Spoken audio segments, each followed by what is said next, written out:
તમારી સમક્ષ MPC 004 advance social psychology જેની પૂર્ણાહુતિ તરફ આપણે જઈ રહ્યા છીએ.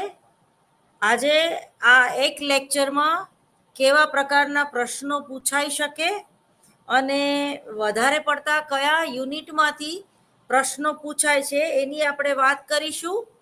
અને એ પછી આપણે 1લી તારીખથી શરૂ કરીશું એમપીસી 003.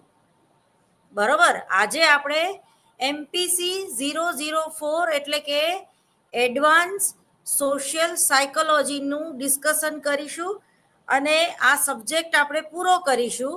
અને નેક્સ્ટ લેક્ચરમાં એમપીસી 003 એટલે કે પર્સનાલિટી થિયરીઝ એન્ડ એસેસમેન્ટ. બરોબર. એટલે કે વ્યક્તિત્વને કઈ રીતે આપણે ઓળખી શકીએ એની જે જુદી જુદી થિયરી એટલે જુદા જુદા સિદ્ધાંતો વિશે આપણે વાત કરીશું. અને એનું એનાલિસિસ કેવી રીતે થાય, એસેસમેન્ટ કેવી રીતે થાય એના વિશે જે કંઈ જુદા જુદા સાયકોલોજીસ્ટે વાત કરી છે, જે કંઈ પ્રયોગો કર્યા છે, જે કંઈ કસોટીઓ આપી છે એના વિશે આપણે વાત કરીશું. એટલે કે એમપીસી 003. હવે આજે આપણે વાત કરવાની છે એમપીસી 004નું આ છેલ્લું લેક્ચર છે જેને આપણે એડવાન્સ સોશિયલ સાયકોલોજી નામથી ઓળખીએ છીએ. તો ખાસ કરીને એડવાન્સ આપણે સમાજનો શા માટે અભ્યાસ કરવો જોઈએ. બરાબર. ટૂંકમાં સામાજિકરણની પ્રક્રિયા કેવી હોય છે એટલે સમાજલક્ષી મનોવિજ્ઞાનની વ્યાખ્યા, એનું સ્વરૂપ, એનું કાર્યનું ક્ષેત્ર અને મનોવિજ્ઞાન અને અન્ય સામાજિક વિજ્ઞાનો વચ્ચેનો સંબંધ કેવો છે તો એ આપણે પહેલા યુનિટના પહેલા બ્લોકમાં સમાજલક્ષી મનોવિજ્ઞાનની વ્યાખ્યા આપો અને તેની સમજૂતી સવિસ્તાર ચર્ચા કરો. પછી સમાજલક્ષી મનોવિજ્ઞાનનું સ્વરૂપ અને એના કાર્યક્ષેત્ર વિશે વાત કરો.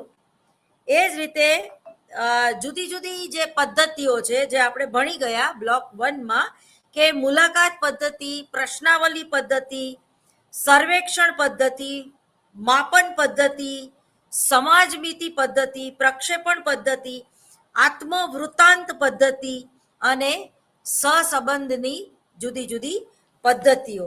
બરાબર. એના વિશે આપણે વાત કરી ગયા. તો એવા પ્રશ્ન આ ટૂંકમાં પૂછાય કે ટૂંકમાં સમજૂતી આપે કોઈ પણ એક પદ્ધતિ, માપન પદ્ધતિ. બરાબર. તો કોઈ પણ સમાજ કેવો છે, કોઈ પણ જૂથ કેવું છે અને કોઈ પણ વ્યક્તિ જ્યારે કોઈ પણ જૂથ સાથે સંકળાયેલી હોય છે કે એક જૂથના ભાગ તરીકે હોય છે ત્યારે એના ઉપર કયા કયા પ્રકારના ટૂંકમાં માપન જે છે એ ઇફેક્ટિવ બને છે. બરાબર. તો સામાજિકરણ એટલે શું? બાળકના સામાજિકરણની પ્રક્રિયાઓ અને એની જે પ્રોસેસ છે એની વાત કરી. પછી સામાજિક પ્રત્યક્ષીકરણ. બરોબર. તો એના વિશે વાત કરવાની કે ભાઈ સામાજિક પ્રત્યક્ષીકરણ એટલે શું અને સામાજિક પ્રત્યક્ષીકરણ પર જે કયા પરિબળો જે છે એની અસર જોવા મળે છે. એ પછી છે સામાજિક બોધન વિશે આપણે વાત કરી ગયા. તો સામાજિક બોધન એટલે શું? સામાજિક બોધનનું સ્વરૂપ કેવું હોય છે, સામાજિક બોધનમાં ભૂલો જે થાય છે એના ઉદ્ભવ સ્થાન કયા કયા છે, પછી સ્કીમા એટલે શું અને સ્કીમાની સામાજિક બોધન ઉપર શું અસર જન્મે છે. એ જ રીતે એ પછી આપણે યુનિટ 2માં મનોવલણો અને પૂર્વગ્રહ કઈ રીતે એડવાન્સ સાયકોલોજીમાં ભાગ ભજવે છે.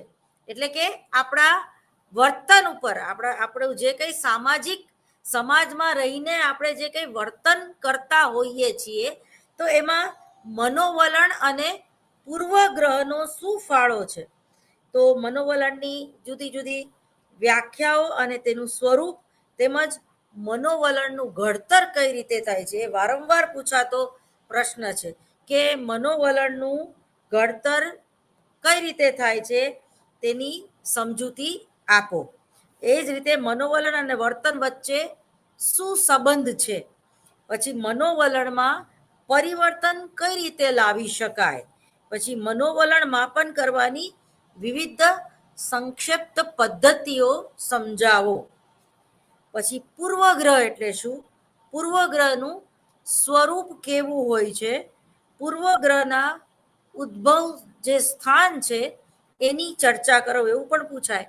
પૂર્વગ્રહના પરિણામો જણાવો, કે કોઈ વ્યક્તિ, કોઈ સમાજ કે કોઈ દેશ પ્રત્યે જો એક નેગેટિવ વિચાર એટલે કે પૂર્વગ્રહ પહેલેથી નક્કી કરી નાખવાનો કે આ વ્યક્તિ આવી જ હશે, એને પૂર્વગ્રહ કહેવાય. જે નેગેટિવ જ હોય છે, એને નેગેટિવ હોય છે એટલે જ આપણે એને પૂર્વગ્રહ કહીએ છીએ. તો એની કેવી અસર પડે છે, ટૂંકમાં સ્વાભાવિક છે કે એના પરિણામો જે છે એ નિષેધક જ આવે. પછી પૂર્વગ્રહ કઈ રીતે ઓછા કરી શકાય, દાખલા તરીકે અત્યારે ચૂંટણી પ્રચાર માટે કોઈ એક જ્ઞાતિ કે કોઈ એક દેશ કે કોઈ એક સમૂહ કે કોઈ એક સંઘ કે કોઈ એક પાર્ટી વિશે જ્યારે નેગેટિવ પૂર્વગ્રહ એટલે કે પહેલેથી આપણે એવું ધારી લઈએ છીએ કે આ પક્ષ તો સાવ નકામો છે, અથવા તો આ પક્ષમાં ભ્રષ્ટાચાર વધારે થાય છે, તો સ્વાભાવિક છે કે આપણે એની જે પ્લસ સાઈડ છે એનેથી આપણે વંચિત રહી જશું અને એની જે સારી બાબત છે એ તરફ આપણે ધ્યાન જ નહીં કરીએ, પરંતુ જે એની નેગેટિવ બાબત છે એમાં જ આપણે વધારે ધ્યાન આપીશું. તો એ જ રીતે આપણે વાત કરીશું જૂથ પ્રક્રિયાઓ. બરાબર, મનોવૈજ્ઞાનિક જૂથ એટલે શું અને જૂથના જુદા જુદા લક્ષણો વિશે ચર્ચા કરવાનું પૂછાઈ શકે. એ જ રીતે જૂથ રચનાની પ્રક્રિયા સમજાવો, જૂથના કાર્યોની ચર્ચા કરો, જૂથની એક વાક્યતા એટલે શું અને જૂથની એક વાક્યતા કઈ બાબત ઉપર આધાર રાખે છે. પછી જૂથના જુદા જુદા ધોરણો એટલે શું, એ જ રીતે જૂથના સર્વમાન્ય ધોરણો વર્ણવો, જૂથમાં અનુરૂપતા એટલે શું, જૂથ અનુરૂપતાનું સ્વરૂપ સમજાવો.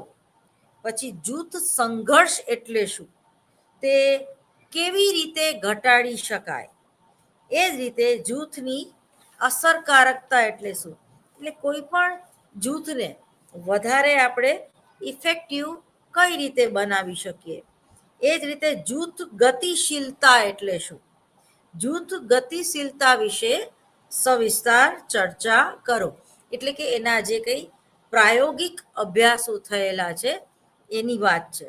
પછી જૂથ વિચલન એટલે શું, જૂથ વિચલનના જુદા જુદા કારણો કયા હોઈ શકે એની વાત કરો. બરાબર, પછી જૂથમાં વિચલિત વર્તનના પ્રકારો કયા છે.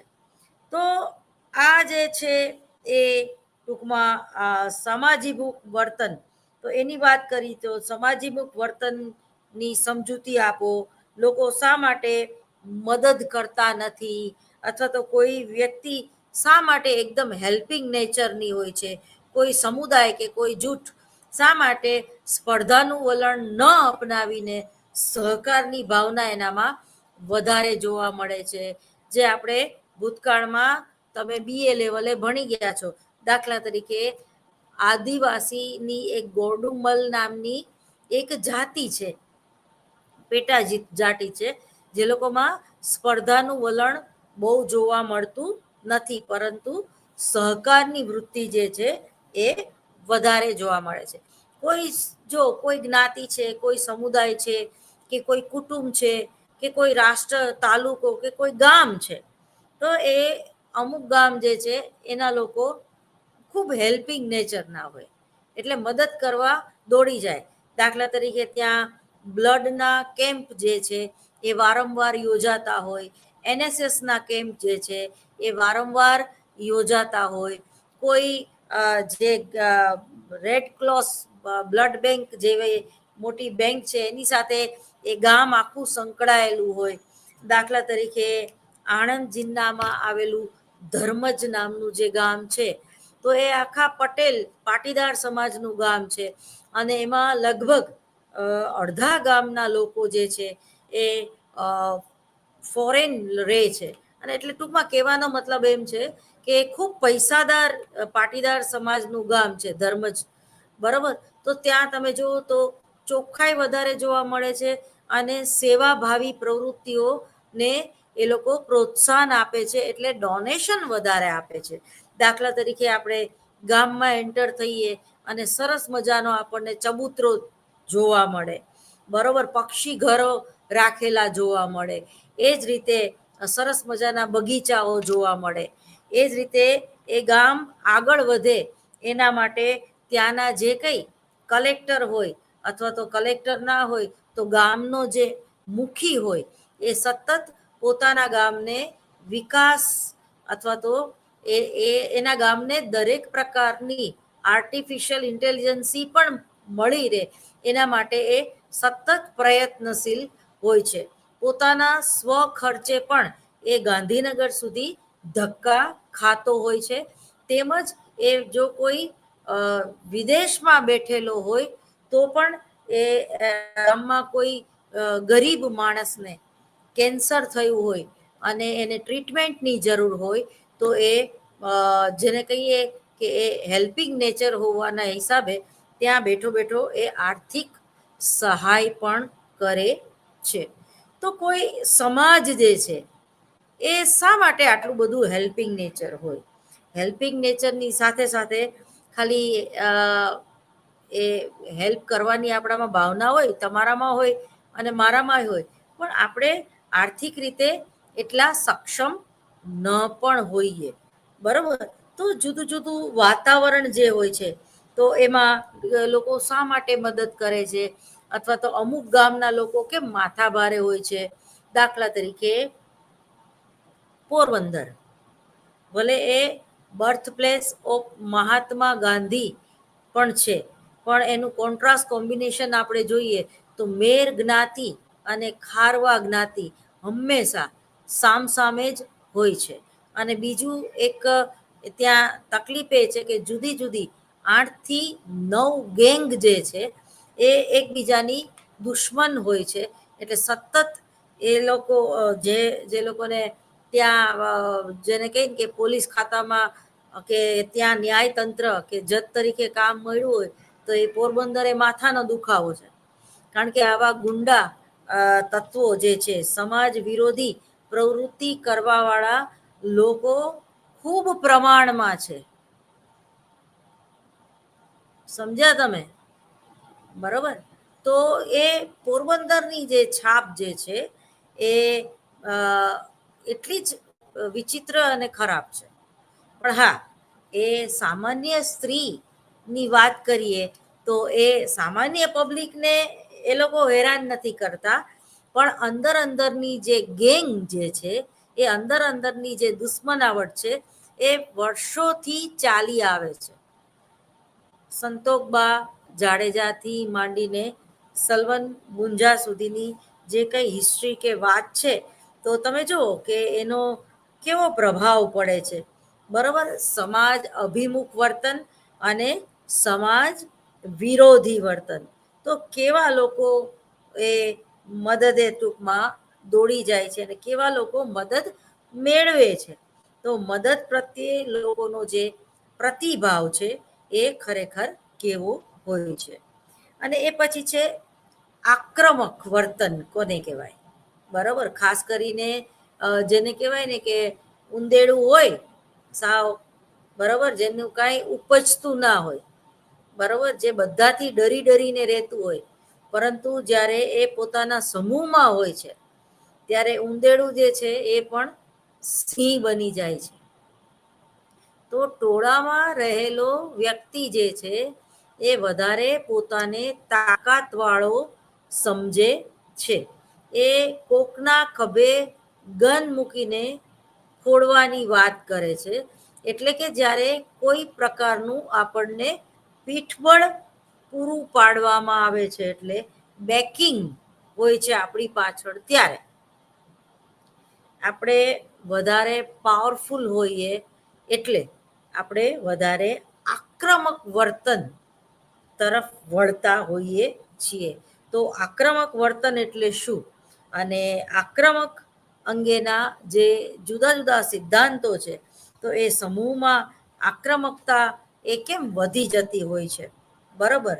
એ જ રીતે કોઈ વ્યક્તિ જે છે એ ખૂબ માથાભારે હોય, પરંતુ કોઈ જૂથની સાથે એ જ્યારે સંકળાય છે, દાખલા તરીકે એ સ્વામિનારાયણ સંપ્રદાય સાથે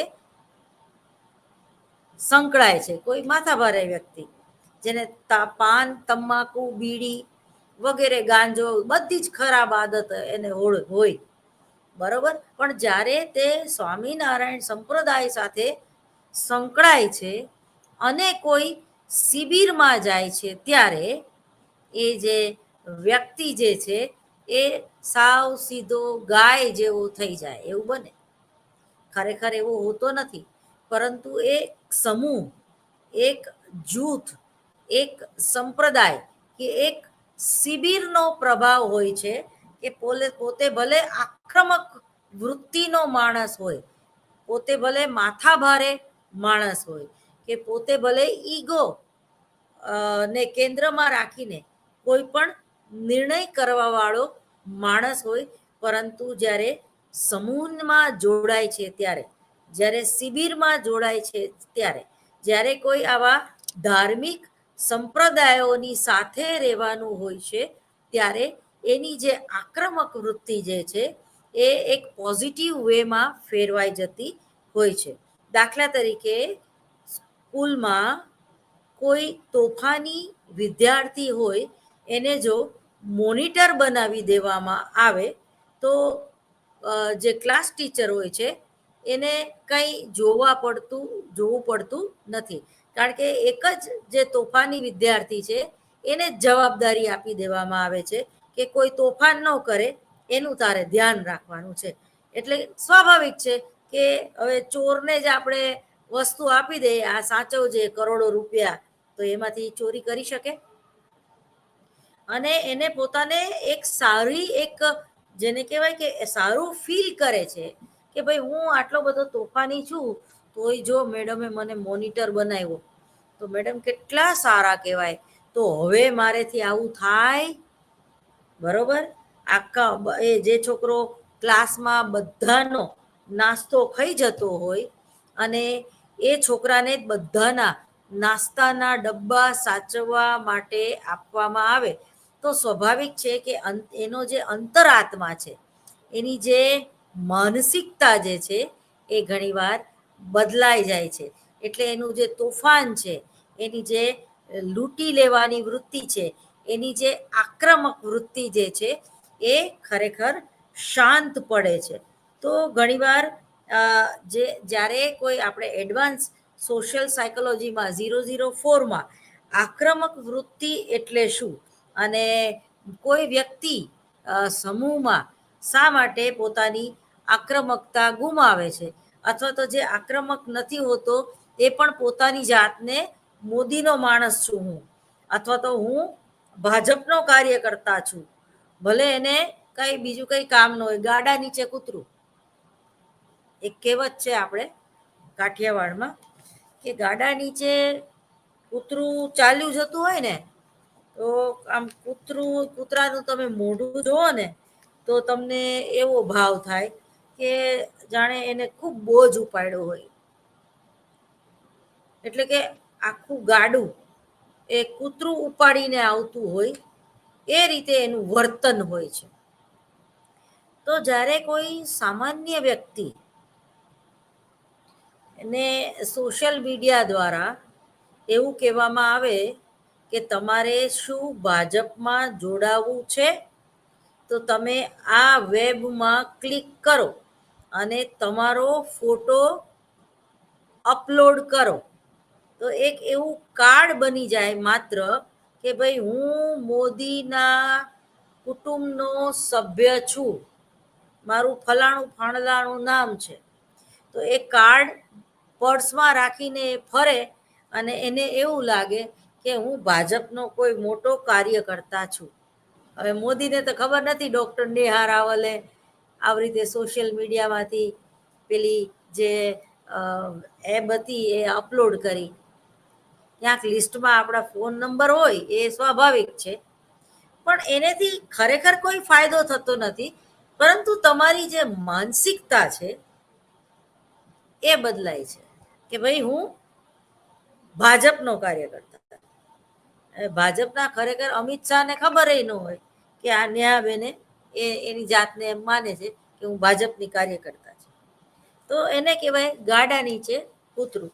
તો આક્રમક એટલે શું અને આક્રમક અંગેના જુદા જુદા સિદ્ધાંતો વર્ણવો, એવું પૂછાઈ શકે. પછી માનવ આક્રમકતાના નિર્ણાયકોની સમજૂતી આપો. આના વિશે આજે આપણે વાત કરવી પડશે. એના વિશે મેં છોડી દીધું લાગે છે, મને યાદ નથી આવતું મેં કરાયું. એ જ રીતે હિંસક દ્રશ્યોનું નિરીક્ષણ સામાજિક વર્તન ઉપર કેવી અસર નિપજાવે છે. ફરીવાર, હિંસક દ્રશ્યોનું નિરીક્ષણ સામાજિક વર્તન ઉપર કેવી અસર જન્માવે છે. એ જ રીતે આક્રમણને નિયંત્રિત રાખવાના જુદા જુદા ઉપાયો કયા કયા હોઈ શકે.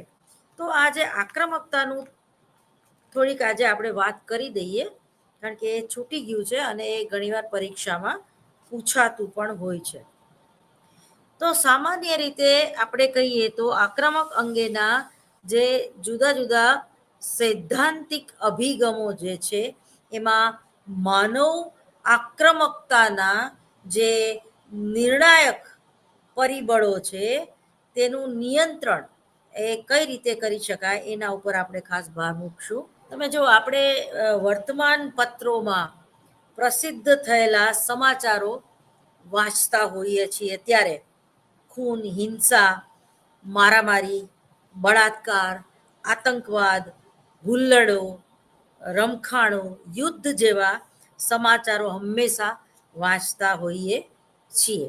આવા આક્રમક અને વિનાશ નોતરતા સામાજિક વર્તન પ્રત્યે સમાજલક્ષી મનોવિજ્ઞાનનું ધ્યાન દોરાયું અને તેને લગતા જુદા જુદા જે સંશોધન છે એ આપણે એડવાન્સ સાયકોલોજીમાં થયેલા જોયા, એના કેસ સ્ટડી વિશે પણ આપણે ભણી ગયા. તો આક્રમકતાની બાબતમાં ઈરાદો એ મહત્વનું પરિબળ છે. હું ગીર્દીમાં તમારો પગ કચડી નાખું અને તે માટે માફી માંગું તો તમે મારા વર્તનને આક્રમક લેખશો કે નહીં? આ એક આક્રમક એક આકસ્મિક જેને કહેવાય ઘટના છે, બરોબર? આપણા મૂડ ઉપર ડિપેન્ડ કરે છે. અને આપણો પગ કોણે કચડી નાખ્યો, એનું સ્ટેટસ શું છે, એનું નામ શું છે, એના ઉપર પણ આધાર રાખે છે. દાખલા તરીકે તમારી ફ્રેન્ડ સામેથી રોંગ સાઈડથી ફૂલ સ્પીડમાં આવે છે અને પોતાનું વ્હીકલ જે છે એ તમારી સાથે ભટકાડે છે. તો તમારું ધ્યાન પછીથી ખબર પડે છે કે આ મારી ફ્રેન્ડ છે. પેલા તો એને ભટકાડી દીધું, એનેથી ભૂલ થઈ ગઈ, એને સોરી સોરી સોરી કીધું, પણ તમે ગંદી ગાળો બોલ્યા અથવા તો મારવાની તૈયારી કરતા હતા અને જોયું તો એની જ પોતાની જ ફ્રેન્ડ હતી. તો હવે શું કરશો? પોતાનો જ પુત્ર હતો તો શું કરશો? પોતાનો જ હસબન્ડ હતો તો શું કરશો? તમે તરત જ એમ કે યાર ધ્યાન રાખવું જોઈએ ને, બહુ વાગ્યું, કે ક્યાં હોય છે તારું આખો દિવસ ધ્યાન? આ તો સારું થયું હું હતી, બીજા હોય તો માર ખાવો પડે, બરોબર? એટલે જ્યારે કોઈ અજાણી વ્યક્તિ હોય છે અને એ અજાણી વ્યક્તિ આપણી સાથે કંઈક ખોટું કરે તો આપણી આક્રમકતાની કક્ષા જે છે એ બમણી હોય છે. પરંતુ કોઈ હાથે કરીને જ્યારે આપણી અરે એક્સિડન્ટ ન કર્યો હોય ત્યારે, ઈરાદાપૂર્વક ન કર્યો હોય ત્યારે, અને પાછી આપણી મિત્ર હોય ત્યારે આપણી આક્રમકતાની કક્ષા જે છે એ સાવ ઓછી હોય છે, અથવા નહિવત હોય છે, અથવા તો એ આક્રમકતાની કક્ષા જે છે એ શિખામણમાં પરિણમે છે કે ભાઈ આ તો સારું થયું હું હતી એટલે તને માફ કરું છું. બીજા કોક હોત ને તો તને મારી મારીને ધોઈ નાખત. એટલે આવી રીતે ન ચલાવાય. બરાબર? તો એ આકસ્મિક ઘટના છે.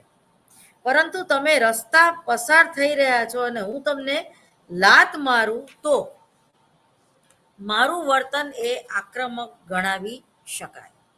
કોઈ વ્યક્તિ એક્સિડન્ટ કરે અને તમને લોહી કાઢી નાખે અને છતાંય એને ઇન્ટેન્શનલી એ વસ્તુ નથી કરી, માટે તમે રિએક્ટ એટલું બધું નહીં કરી શકો. પરંતુ કોઈ વ્યક્તિ હાથે કરીને તમને, તમારો કંઈ જ વાંક ન હોય, તમે શાંતિથી સાઈડમાં સર્વિસ રોડે ચાલ્યા જતા હોય અને એ પોતાના વ્હીકલમાં ધીમે સાયકલ પાડીને પાછળ તમને જોશથી લાત મારે અને તમે પડી જાઓ તો એ આક્રમક વર્તન કહેવાય. બરાબર? તમે મારા આવા વર્તનથી ગુસ્સે થશો. બરાબર? અને તમે થિયેટર ઉપર ફિલ્મની ટિકિટ લેવા લાઈનમાં ઊભા છો અને તમારી બોચી પકડીને તમને હટાવી નાખવામાં આવે અને એ જે વ્યક્તિ જે છે એ તમારી જગ્યાએ ઊભો રહે અને દાદાગીરી કરે તો એ આક્રમક વર્તન છે. અને અહીં ઈજા પહોંચાડને બદલે ફિલ્મની ટિકિટ મેળવવાનું જે લક્ષ્ય એ અગત્યની બાબત હોવાથી આ વર્તન લક્ષ્યગામી હોય છે. ઘણીવાર આપણે ઘણા લોકોને માફ કરી દઈએ છીએ, અથવા જેને કહીએ કે અવોઇડ કરીએ છીએ. શા માટે? કારણ કે આપણે એની ગરજ છે. બરાબર? ગરજે ગધેડાને પણ બાપ બનાવવો પડે કે કહેવો પડે, એક એવી પણ આપણામાં કહેવત છે. અથવા તો આપણે આપણું ડાયાબિટીસ કે બીપી નથી વધારવું, એને જેમ કરતી હોય એમ કરવા દે. એ ગાળો બોલે છે ને તો એનું મોઢું ગંધાય. આપણે શું? બરોબર? કોઈ એવા પાડોશમાં કોઈ રહેતા હોય જે સતત બોલ બોલ બોલ બોલ કરતા હોય, સતત તમારી સાથે ઝઘડા કરતા હોય, આ ડસ્ટબિનની ડોલ અહીંયા કેમ રાખીને, આજે તમે કોથળી કેમ નથી મૂકીને. બરોબર? પણ એનો ઇન્ટેન્સ જ આપણી યારે ઝઘડો કરવાનો હોય, એને સ્વચ્છતા અભિયાન ચલાવવાનો ન હોય, પણ ગમે એમ કરીને તમને વાંકમાં લેવાનો એનો ઇન્ટેન્સ હોય, તો આપણે એને એક મોકો આપવો ન જોઈએ, જેથી કરીને આક્રમકતાની કક્ષા એની જે છે એ ઘટાડી શકાય. અને આપણે તો આક્રમક બનવાનું જ નથી, કારણ કે એના જે સંસ્કાર છે, એ જે ગંદી ગાળો બોલી શકે છે, અથવા તો એની તો સોસાયટીમાં આબરૂ જ નથી. પરંતુ તમારે તમારું વિચારવાનું છે કે મારી સોસાયટીમાં આબરૂ પણ છે, હું ગાળ બોલી શકતી નથી, અને ગમે એમ તો પાડોશી છે. બરોબર? આપણે એની સાથે ભલે સંબંધ ન રહે, પણ કમસે કમ આપણે એની હારે બગાડી શકીએ પણ નહીં. ઘણા લોકો છે ને એ માખી જેવા હોય છે. માખી ખરેખર કોઈનું કાંઈ બગાડી નથી શકતી, પણ એ થોડીક વાર અહીંયા બેસી જાય, થોડીક વાર અહીંયા બેસી જાય, થોડીક વાર માથા ઉપર બેસી જાય, થોડીક વાર અહીંયા, આખા શરીર ઉપર ક્યાંક ને ક્યાંક એ બેસી જાય. એટલે આપણે એ માખીને ઉડાડવા આપણે આપણી જાતને જ આમ મારે રાખીએ, અથવા તો આપણી જાતને જ ઓલું કરી રાખીએ, એટલે કૌરાવે.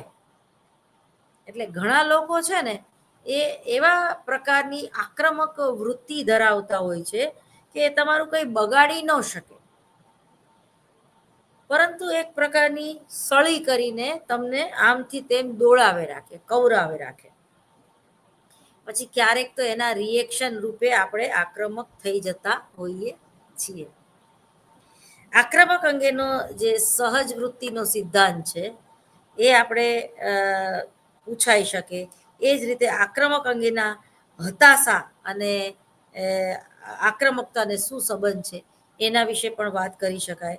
આક્રમક અંગેની જે જૈવિક સિદ્ધાંતો છે એની વાત કરી શકાય, અને આક્રમક અંગે જે સામાજિક શૈક્ષણિક સિદ્ધાંતો છે એની પણ વાત કરી શકાય. હવે આક્રમક વિશે જે સહજ વૃત્તિનો જે સિદ્ધાંત છે ફ્રોઇડન થિયરી પ્રમાણે, તો આ સિદ્ધાંત ફ્રોઇડે જ આપેલો છે અને મેક્ટુગલે પણ આપેલો છે. તો ડૉક્ટર ફ્રોઇડના અભિગમ પ્રમાણે આક્રમક એ મૂળભૂત સહજ વૃત્તિ છે. બરાબર. સહજ વૃત્તિમાં કામ, ક્રોધ, લોભ, મોહ આ બધું સહજ વૃત્તિ છે, નેગેટિવ બાબત છે. તમારે એને મેન્ટેન કરવી પડે. દાખલા તરીકે આપણે એમ બોલીએ છીએ કે સ્ટ્રેસ મેનેજમેન્ટ, એમ આક્રમક વૃત્તિને આપણે મેનેજ કરવી પડે છે.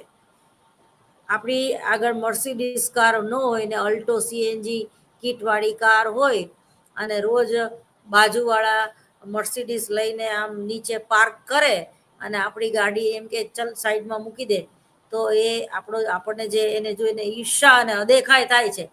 તો એની ઈર્ષા અને અદેખાય ભલે ગમે એવી થતી હોય, પણ આપણે આપણી અલ્ટો જે છે એ સળગાવી નથી શકાતી, અને એની જે મર્સિડીઝ છે એના ઉપર લીટા પણ ન પાડવા જોઈએ.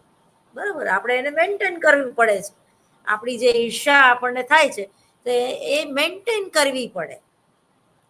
તો એ જ રીતે જે સહજ છે એને તમે સાવ લુપ્ત ના કરી શકો, એને સહજ વૃત્તિ કહેવાય. બરોબર. અમુક પિક્ચરના ટાઇટલ કેવા હોય છે કે મેરા પતિ સિર્ફ મેરા, તુમ મેરે હો, પોઝેસિવનેસ. જે લોકો વધારે પોઝેસિવ છે એ લોકોમાં આક્રમક વૃત્તિ જે છે વધારે જોવા મળે છે, અને આ સહજ વૃત્તિનો એક પ્રકાર છે. એ જ રીતે પ્રેમ, કરુણા, વાત્સલ્ય, મમતા, દયા, સ્નેહ આ બધા પણ એક પોઝિટિવ, આપણી એક પોઝિટિવ વેના આપણા ઇમોશન છે, આવેગો છે. તો વધારે પડતા લાગણીશીલ થઈને ઘર બાળીને તીરથે ના કરાય. એ જ રીતે તમે બહુ સારા કાઉન્સેલર હોય અને તમે કરુણામય પ્રમુખ સ્વામીજીમાં માનતા હોય, રામકૃષ્ણ પરમહંસને તમે માનતા હોય, તો કાઉન્સેલિંગ તમે મફતમાં કરવા માંડો તો, એટલે ઘોડો હોય બરોબર, એ ઘાસની આરે દોસ્તી કરી લેતો તો પછી એ ખાશે શું? એ જ રીતે કોઈ વકીલ જે છે એ બહુ દયા ભાવ વાળો હોય, કરુણામય હોય, અને કોઈ રોદણા રોવે એની આગળ કે ભાઈ મારે કેસ તો લડાવવો છે પણ મારી આગળ પૈસા નથી, હું પૈસા નહીં મફતમાં કેસ લડી દો, તો તમે મફતમાં કેસ લડી દેશો ખરા? એટલે કહેવાનો મતલબ એમ છે કે ઘોડો જે છે એ પોતાના ઘાસની સાથે જ દોસ્તી કરી લે તો એ ઘાસને ખાઈ જ ના શકે, એને ભૂખ્યા રહેવું પડે. તો આ જે બધી જે આપણી સહજ વૃત્તિઓ જે પોઝિટિવ અને નેગેટિવ છે એને આપણે મેન્ટેન કરવી પડે છે. એને કહેવાય ઇમોશનલ ઇન્ટેલિજન્સી. બરોબર. આવેગાત્મક સ્થિરતા. નહીં આમ કે નહીં આમ, તો તમે બેવકૂફમાં ખપો. તમે દયા કરીને બધાને મફતમાં બધાનું કાઉન્સેલિંગ કરો કે મફતમાં બધાના કેસ જે છે એ લડો, અથવા તો તમે તમારા બોસની સામે વધારે પડતું ઝૂકો, તો એનો જ્યારે એ દુરુપયોગ કરે તો એ પણ ખોટું છે. એટલે એક બૌદ્ધ ધર્મમાં ક્યાંક મેં વાંચેલું છે કે તું તારી બૌદ્ધ ધર્મ એટલે મધ્યમ માર્ગ. જૈન જે છે એ અતિ પોતાના શરીરને કષ્ટ આપીને, કરકસર કરીને, લોભ કરીને જીવવાની વાત કરે છે, ઓછી જરૂરિયાત. મહાત્મા ગાંધી પોતે ખબર પડી કે મારો દેશ છે એ ગરીબી રેખા નીચે જીવે છે, અને એક જે સાધ્વી હતી એ એના આશ્રમમાં આવી અને એના કપડાં એકદમ મેલા ઘેલા હતા અને મેણું માર્યું ગાંધીજીએ કે ભાઈ તો તારા કપડાં કેમ આટલા બધા મેલા છે, કપડાં તો કમસે કમ ધોયેલા પહેરો તમે, આવી રીતે તમે શિબિરમાં આવો છો એમ.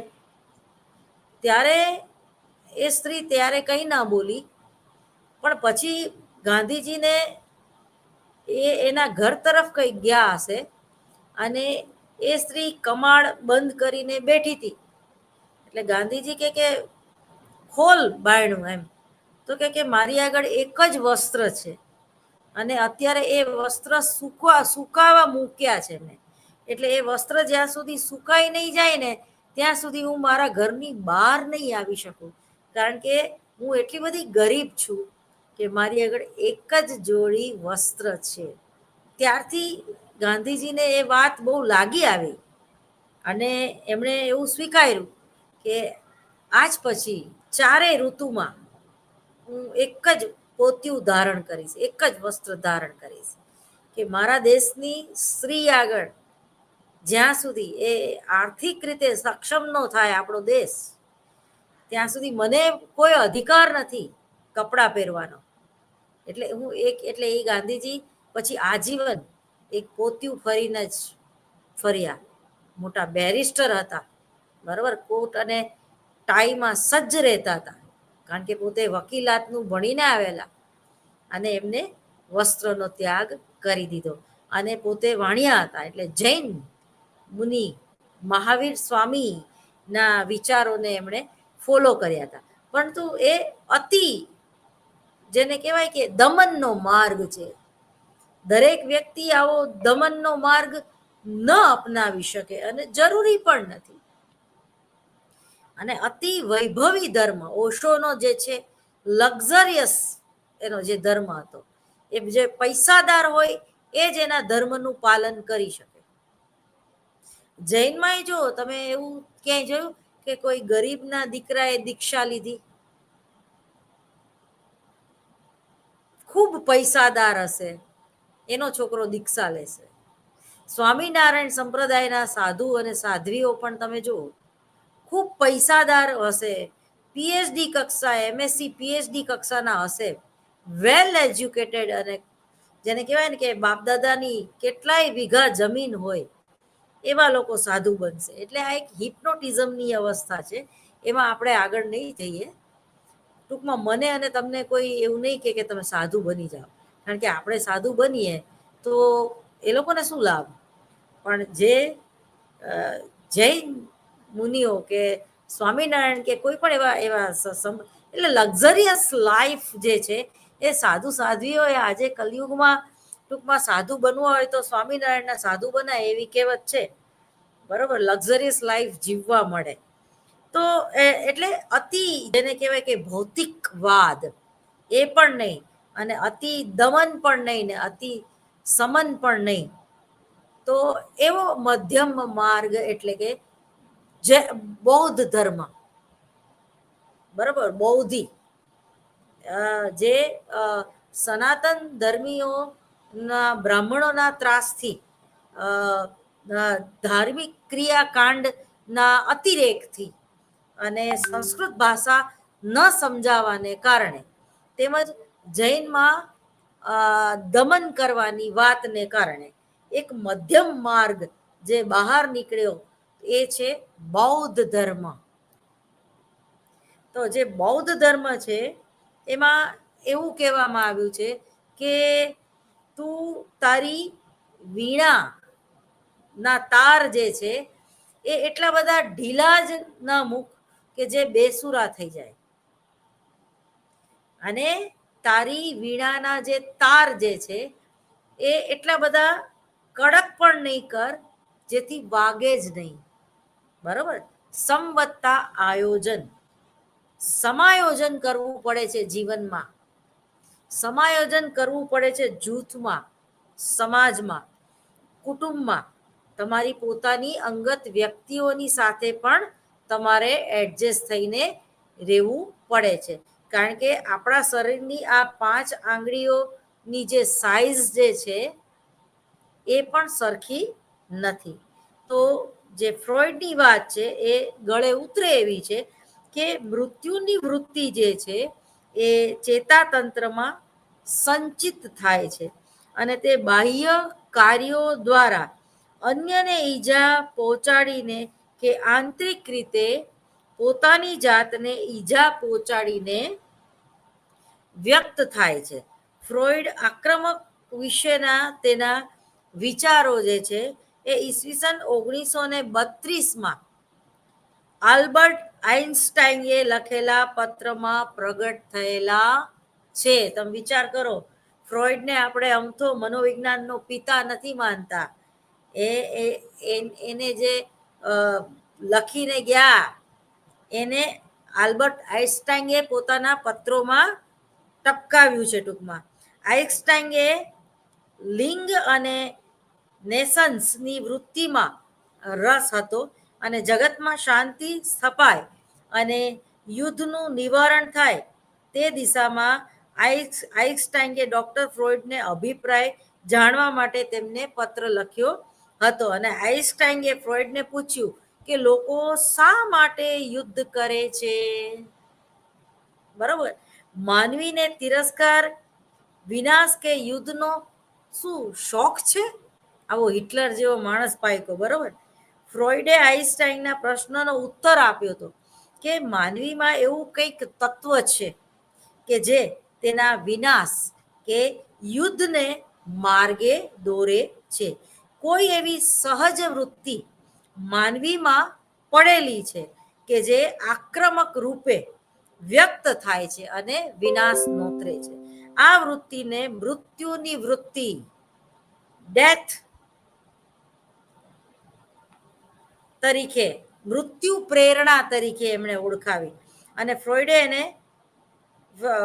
થેનેટસ દર્શાવે છે કે આ વૃત્તિ જે છે એ ખંડનાત્મક કાર્યો દ્વારા પ્રગટ થાય છે. જીવંત પ્રાણીઓમાં અન્ય પ્રાણીઓને મારીને પોતાનું જીવન ટકાવી રાખે છે. આમ ફ્રોઈડના મત પ્રમાણે આક્રમક એ માનવીની જન્મજાત સહજ વૃત્તિ છે. બરાબર, આપણે લોકો ધોરણ 9માં વિજ્ઞાનનું પહેલું ચેપ્ટર ઉત્ક્રાંતિ, તો ઉત્ક્રાંતિનો નિયમ શું છે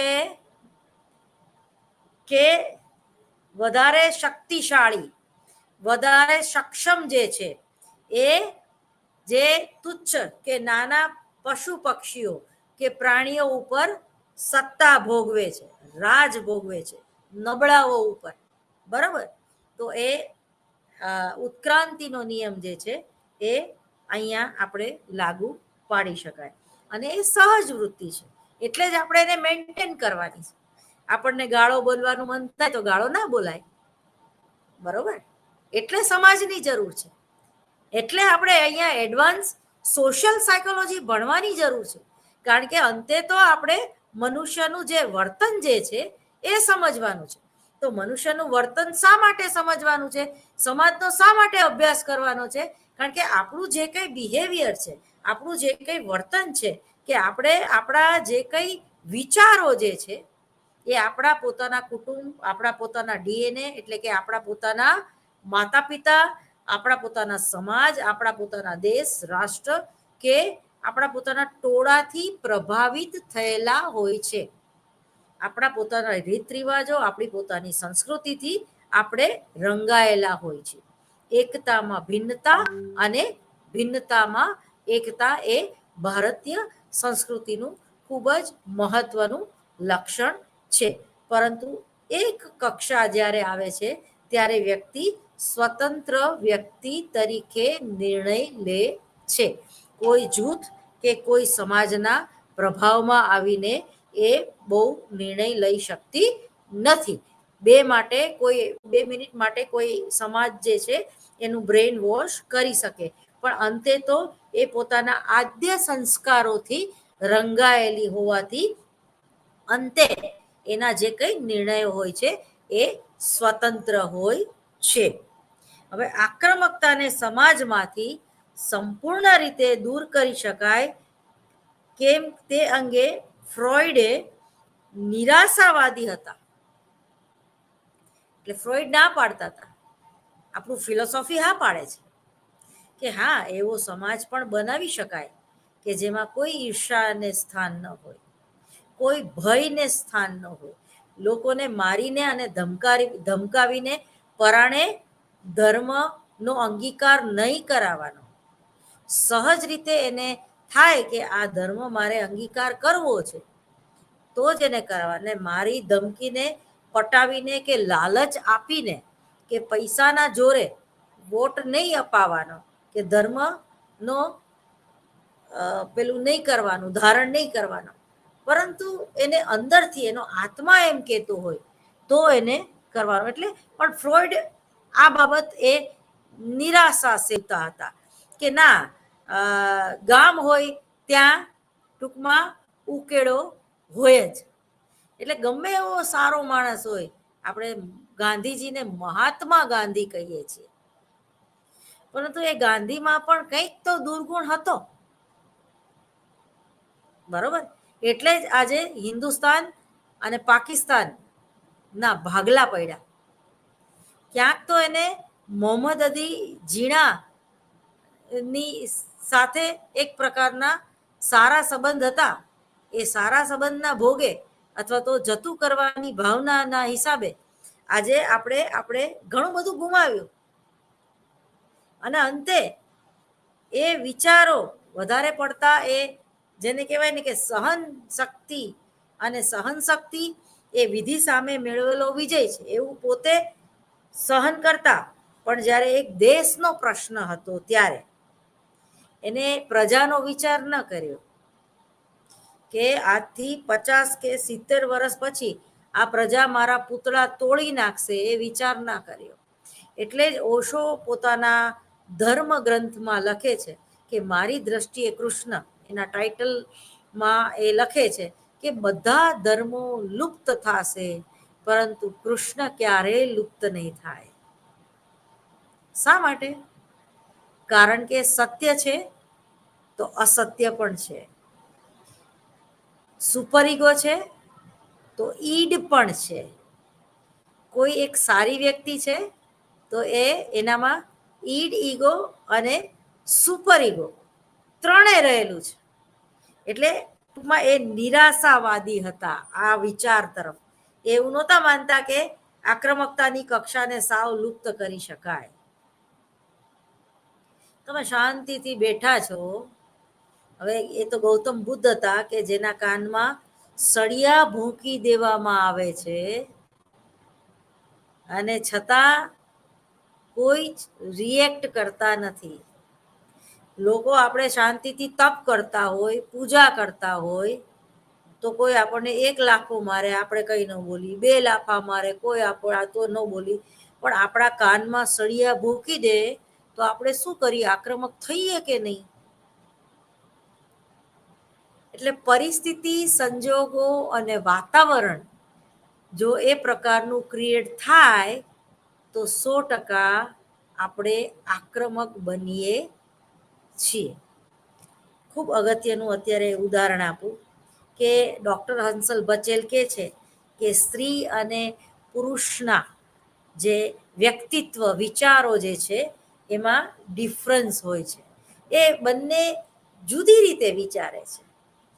પ્રેમ, સ્નેહ અને કરુણા જેવા બાબતોમાં પણ એ લોકોનો ડિફરન્સ ઓફ ઓપિનિયન હોય છે. સ્ત્રીનો જે પ્રેમ છે એ આંતરિકતા તરફથી બાહ્યતા તરફ જાય છે, અને પુરુષનો જે પ્રેમ છે એ બાહ્ય દેખાવથી આંતરિકતા તરફ જાય છે. એટલે પુરુષને પહેલા શરીર હારે પ્રેમ થાય છે અને પછી એ સ્ત્રીના વિચારો કે એના આત્મા સાથે કે એની વાત સાથે પ્રેમ થાય છે. જ્યારે કોઈ પુરુષની ના પ્રેમમાં જ્યારે સ્ત્રી પડે છે ત્યારે એ દેખાવને મહત્વ નથી આપતી, એને રિસ્પેક્ટ કરે છે કે નહીં, એના માતા પિતાને રિસ્પેક્ટ કરે છે કે નહીં, એ વધારે પડતો આક્રમક તો નથી ને. એટલે સ્ત્રીણ પ્રકારના પુરુષો જે છે એની સાથે કોઈ પણ સ્ત્રી જે છે એ સિક્યુરિટી ફીલ કરતી હોય છે. ચોકલેટી બોય જેને આપણે કહીએ, બરોબર. અને એ જ રીતે જ્યારે કોઈ સ્ત્રી જે છે એ ટૂંકા વસ્ત્રો ધારણ કરીને કોકની નજર બગડે, કોકની દાનત બગડે, કોઈને વિચારો મલિન આવવા માટે મજબૂર થાય એ પ્રકારના વસ્ત્રો ધારણ કરીને ભારતમાં નીકળે છે ત્યારે સ્વાભાવિક છે કે પાછળ કૂતરા પડે પડે અને પડે જ. કૂતરા ઇટ મીન્સ કે પુરુષ. એવું ના કહેવાય મારે, કારણ કે એની એ વૃત્તિ છે, કૂતરા જેવી વૃત્તિ છે. કૂતરાને તમે રોટલી બતાવો તો એ પૂંછડી પટપટાવીને તમારી પાછળ પાછળ આવે. તો એવી રીતે જ કોઈ જે સ્ત્રી જે છે એ એવા ટૂંકા અર્ધનગ્ન અવસ્થામાં ઘરથી બહાર નીકળે તો લોકો એને જોવા માટે આવે. કોઈ ધૃણાથી એને જોવે, કોઈ એને લાઈન મારે, કોઈ એની ટીકા કરીને જોવે, કોઈ એમ કે આવી બે ચાર નીકળે તો આપણો તો દિવસ સુધરી જાય, કટાક્ષ કરે.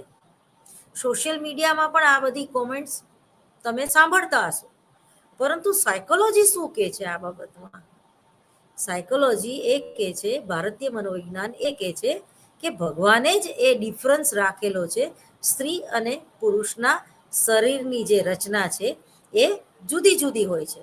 પુરુષને ગમે બધા કપડાં કાઢીને ફરે તો આપણે એને ગાંડો કહેશું, બરોબર? પણ એના પ્રત્યે આપણને કોઈ આકર્ષણ નહીં થાય, એને જોવાની ઈચ્છા નહીં થાય. એને જોઈને આપણે હસશું અથવા ગાંડો માનીને બે પથરા મારશું. પણ સ્ત્રી જ્યારે આ અર્ધનગ્ન અવસ્થામાં નીકળે ત્યારે આપણે એને જોવા માટે ખોટી રીતે એક ઉશ્કેરાશું. તો હું આ ઉદાહરણ દ્વારા એ જ સંદેશ દેવા માંગુ છું કે એડવાન્સ સાયકોલોજીમાં આ બધી જે સહજ વૃત્તિઓ જે છે એ આપણે ભણતા ભણતા એટલું વિચારીએ કે એક સ્ત્રી તરીકે આપણી જવાબદારી શું છે. તમારે જો રોટલી ન આપવી હોય તો કૂતરાને બતાવી ન જોઈ, અને છતાંય તમને એવી મજાક કરવાનું મન થાય તો કૂતરું બટકું ભરી લે, એની તૈયારી રાખવાની ને ઇન્જેક્શન લેવાની તૈયારી રાખવાની, હડકાયું કૂતરું હોય તો, બરોબર? તો પુરુષ છેડતી કરે એની માનસિક તૈયારી રાખવાની. અને એ છેડતી કરવાથી જો એનથી એડવાન્સ જાય, જેમ હડકાયું કૂતરું કરે તો 14 ઇન્જેક્શન લેવા પડે, ધનુર ઉપડે અને માણસના મોઢામાં પીણ આવે ને મરી જાય. તો બળાત્કાર પણ થઈ શકે તમારા ઉપર. કારણ કે હા, તમારી સ્વતંત્રતા ઉપર તરાપ નથી આ, તમે એવું ન વિચારો. ઘણી સ્ત્રીઓને ટૂંકા કપડાં પહેરવાની ના પાડી તો એ લોકો ભાષણ ઠોકી દે છે આપણને કે શું તમે નક્કી કરશો કે અમારે શું પહેરવું ને શું નહીં? ના, આપણે જ નક્કી કરવાનું છે અને આપણે જ વિચારવાનું છે કે આપણે કઈ રીતે જીવવું છે. લોકો આપણને કઈ રીતે જોવે એ આપણે નક્કી કરવાનું છે, એ લોકો એ નક્કી નથી કરવાનું. કાં તમે એટલા બોલ્ડ હોવા જોઈએ, કાં તમે એવા કરાટે ચેમ્પિયન હોવા જોઈએ કે તમે એ અર્ધનગ્ન અવસ્થામાં નીકળો તો તમને કોઈ મજાક કરે તો તમારી આગળ એટલો સમય પણ હોવો જોઈએ કે તમે એને મારામારી એની સાથે કરી શકો. તમારી પાસે એટલો સમય હોવો જોઈએ, તમારામાં એટલી તાકાત હોવી જોઈએ, પ્લસ તમે એવા બોલ્ડ હોવા જોઈએ કે તમે અર્ધનગ્ન અવસ્થામાં નીકળો અને લોકો તમને જોવે અને એ તમે સહન કરી શકો, એવા તો તમે હોવા જોઈએ ને. તમે જો તમે અપસેટ થઈ જશો. તમે માની લો કે ચોરની વાદે ચણા ઉપાડ્યો હોય, આપણી બેનપણી એવા કપડાં પહેરીને રોજ આવે છે ને આપણને મન થઈ ગયું એને જોઈ જોઈને, બરોબર? તો આપણે એવા કપડાં પહેર્યા પણ આપણને મજા નહીં આવે, બરોબર? તમે જો હવે તો આપણા દેશમાં જે બધા ફોરેનર્સ છે એ બિચારા ફરવા આવે એ પણ આ ભારતીય વેશ ધારણ કરે છે. અને એ લોકોને પણ કહેવામાં આવે છે કે ભાઈ ભારતનું કલ્ચર અને તમારું અલગ છે. ત્યાં તમે ઇનોસન્ટ લાગશો આવા કપડામાં અને કોઈ એ રીતે તમારી સામે જોશે નહીં, કારણ કે એ તમારું કલ્ચર એ પ્રકારનું નથી. પરંતુ અહીંયાનું કલ્ચર આ પ્રકારનું છે. અને છતાં એક માર્ક કરજો, જો આપણો ખરાબ બાબત જ આપણી નથી કહેતી હું, કોઈ સ્ત્રી છે ને એના પુત્રને જાહેર ક્ષેત્રમાં એટલે કે બસ સ્ટેન્ડ છે, રેલવે સ્ટેશન છે, ત્યાં સ્તનપાન કરાવતી હશે ને તો ગમે એવો ગંદો પુરુષ હશે ને એનામાં કોઈ ગંદી વૃત્તિ ઉત્પન્ન નહીં થાય, કારણ કે એ એના બાળકને સ્તનપાન કરાવે છે. બરોબર, એટલે જે છે એ આપણા આદ્ય સંસ્કાર, આપણી સંસ્કૃતિ જે છે, પરંતુ સાવ લુપ્ત તો ન થઈ શકે એવું હું ફ્રોઈડને અનુસરું છું. કારણ કે દરેક વ્યક્તિ મહાન નથી, દરેક વ્યક્તિની આઈક્યુ લેવલ જુદી જુદી હોય છે. દરેક વ્યક્તિને કંઈક જુદું પ્રલોભન થાય એવું બને. કોઈ સ્ત્રીનો એવો ઇન્ટેન્સ ના હોય, એ તો પોતાના મૂડમાં ચાલી જતી હોય અડધા વસ્ત્રો પહેરીને, એનો ઇન્ટેન્સ ના હોય. પણ પુરુષને એવું હોય કે આ મને ઉશ્કેરવા માટે કરે છે તો મારે ઉશ્કેરાવું જોઈએ. એટલે 100% દરેક સ્ત્રી જે છે એ સ્વતંત્ર છે, પરંતુ એ સ્વતંત્ર પોતાના રૂમમાં છે, એ સ્વતંત્ર પોતાના ઘરમાં છે. એ અર્ધનગ્ન કપડાં પોતાના પતિ સામે પહેરવા જોઈએ, અથવા એવા કોઈ મિત્રની સામે પહેરવા જોઈએ જે એને સમજી શકે. બરોબર, હવે આટલી બધી માથાકૂટ કરવી એના કરતાં આપણે જ સમજી જઈએ તો. ગામના મોઢે ગરણા બાંધવા ન નીકળાય, પણ ગામ આપણા વિશે કોઈ મિસઅન્ડરસ્ટેન્ડિંગ ન કરે. જેવા તમે નથી એવા તમને ન ચિતરે, એના માટે તમારે મર્યાદામાં રહેવું જોઈએ. એમાં કોઈ આપણી સ્વતંત્રતા ઉપર તરાપ મારે છે આવા કોઈ ભારેખમ શબ્દ બોલવાની જરૂર નથી. કારણ કે ફ્રોઈડ જેમ માને છે એમ સહજ વૃત્તિ બધામાં રહેલી છે. ઉર્વશી, મેનકા એ લોકોએ પણ જે ઋષિ મુનિઓ હતા એના તપ જે છે એ તોડાવ્યા છે. બરાબર, ઋષિ મુનિઓને પણ તપ કરતા તોડાવ્યા છે. અને શંકર ભગવાને પણ જ્યારે તપમાં બેઠા થયા ત્યારે કામદેવને બાળવો પડ્યો છે. બરોબર, એ પણ ડિસ્ટર્બ થઈ ગયા હતા કામદેવથી, પરંતુ એ મહાદેવ છે, દેવોના દેવ આદિદેવ મહાદેવ છે. બરોબર, એટલે એમની વાદે આપણે ઝેર ન પીવાય, આપણે ગળામાં ન રાખીએ, નીચે ઉતરી જાય મરી જવાય આપણે. બરોબર, એના કરતા જે માર્ગે જવું નહીં એ માર્ગનું ડ્રોઈંગ પણ ના દોરવું જોઈએ. આક્રમકતાને સમાજમાંથી સંપૂર્ણ રીતે દૂર કરી શકાય કે કેમ તે અંગે ફ્રોઈડ નિરાશાવાદી હતા. બરોબર, અને ઉત્તમ સમાજ આક્રમકતાની માત્રાને ઓછી કરી શકે ટૂંકમાં, પણ એને લુપ્ત કરી શકે નહીં, નહીં અને નહીં જ. દરેક મનોવિજ્ઞાનના વિદ્યાર્થીઓ જે છે એ મનમાં યાદ રાખે કે કોઈ વ્યક્તિ 100% સત્ય કોઈની આગળ હોતું નથી. નરોવા કુંજરોવા એવું યુધિષ્ઠિર યુદ્ધમાં બોલ્યા હતા, એટલે એને સ્વર્ગમાં જતા અટકાવવા પડ્યા હતા. સંપૂર્ણ સત્ય કોઈની પાસે નથી.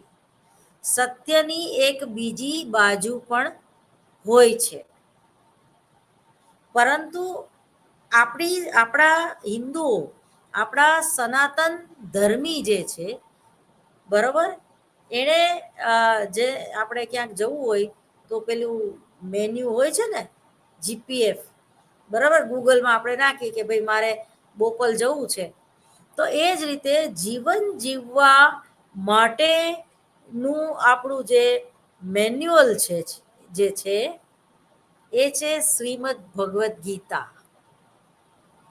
મહાભારતનું યુદ્ધ જે છે ને એ આજે પણ આખું વિશ્વ એને યાદ કરે છે, એનો ગ્રંથ છપાયો, કારણ કે એને શ્રીમદ ભગવદ્ ગીતા આપી. જ્યારે હિટલર પેલું વિશ્વયુદ્ધ અને બીજા વિશ્વયુદ્ધ આપણને યાદ નથી, એના કોઈ ગ્રંથ છપાણા નથી, એનું કોઈ મેન્યુઅલ એમાંથી બહાર ન પડ્યું, બરોબર. એટલે આપણે મહાસત્તા બની શકશું. નમસ્તે. હવે પછીનું લેક્ચર જે હશે એ પર્સનાલિટી ઉપર હશે, વ્યક્તિત્વ સિદ્ધાંતો 003. રજા આપશો. નમસ્કાર.